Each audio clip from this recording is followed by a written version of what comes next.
All right. So we're going to, like I said in the last video, what we're going to do in video number 4 is we are going to dive a little bit further into fear and sustainability. We are going to spend a little bit of time on that and dive in. So back to Jeremy and Allison. Jeremy experienced the seismic shift.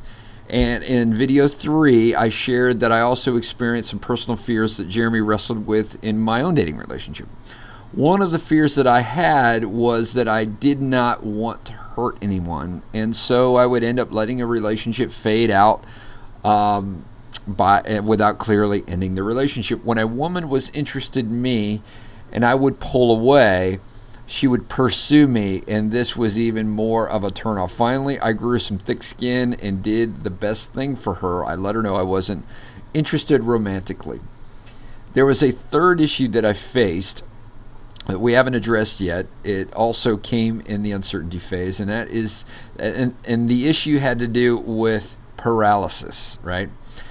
Have you ever heard of the phrase analysis leads to paralysis? Remember, women hate indecision, right? And if you end up processing with a woman about your uncertainty in this phase, it may lead her to perceiving a lack of confidence in you, right? Don't worry, in the later phases, you're going to share a lot with your woman. You're going to be vulnerable and open. Right now, though, mentors and friends are where you need to be processing with, right?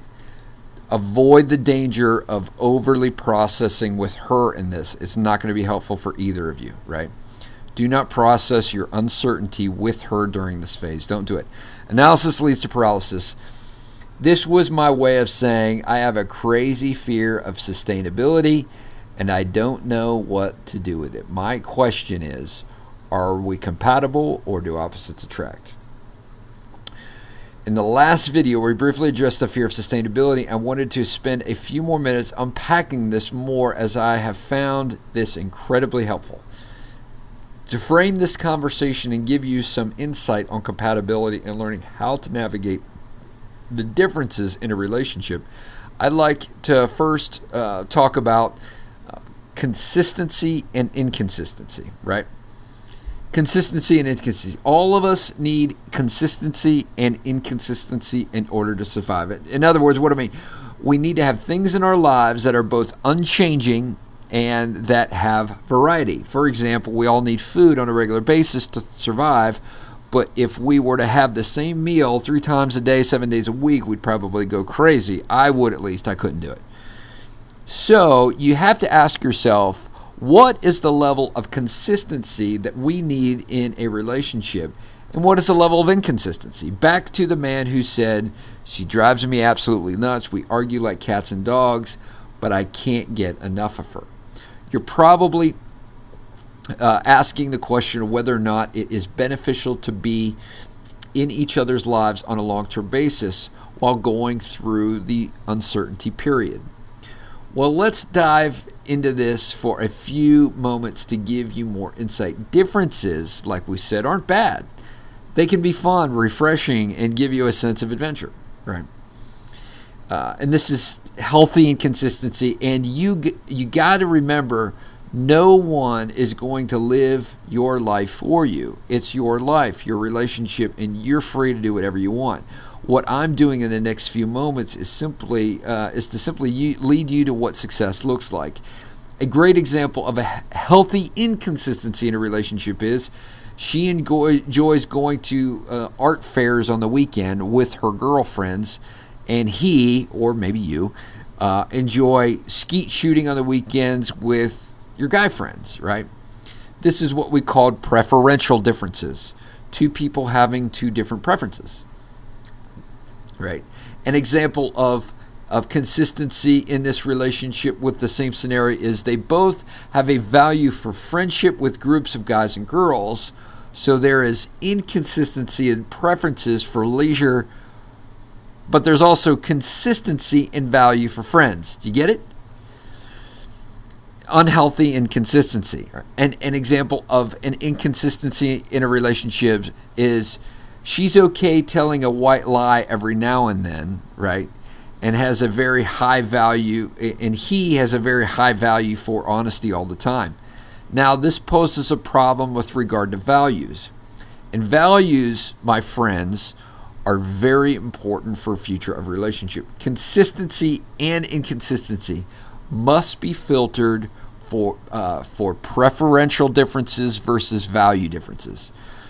Preferential differences are okay. It's okay to have different preferences. Value differences, it really doesn't do you long term. Listen, what you want a woman to have differences from you, life would be boring if she didn't. No one wants to marry themselves. Celebrate and enjoy those differences. But when you have differences in your values, research suggests these differences will bring challenges in your relationship. If a woman doesn't have the same value for telling the truth, believe me, this is going to present you with many challenges in the future. Here are 12 categories that research suggests on a values level that makes for great relationships. Again, there will be differences even in these categories, and that's okay. Just make sure they're not too different and make sure you are aware of them. I'm going to go through these 12 categories fairly quickly just to give you a taste. Number 1, communication. These are the 12 value categories. Communication. Number 2 is conflict resolution. Number 3 is partner style. Number 4 is family and friends. Number 5 is relationship roles. Number 6 is sexual expectations. Number 7 is marital expectations. Number 8 is role and responsibilities in marriage. Number 9 is financial management. Number 10 is leisure activities. Number 11 is spiritual beliefs. And number 12, character traits. And again, there's differences in those 12 value categories, but you want to make sure those align, because when those align, those values align, again, you get different preferences, but when those values align, it can make for a really great relationship. Don't worry about remembering all of these at this moment. What I want you to learn in this video is how to distinguish between preferential differences and value differences.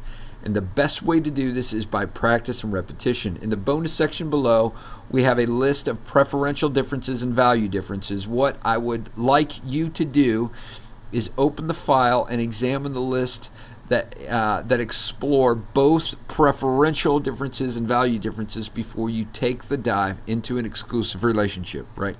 So up next, we're going to discuss where values and beliefs come from. It will guide you along the journey to sweeping and keeping a woman off of her feet. There it is. That's what we got for video number 4. You guys are rock stars. I will see you in the next video.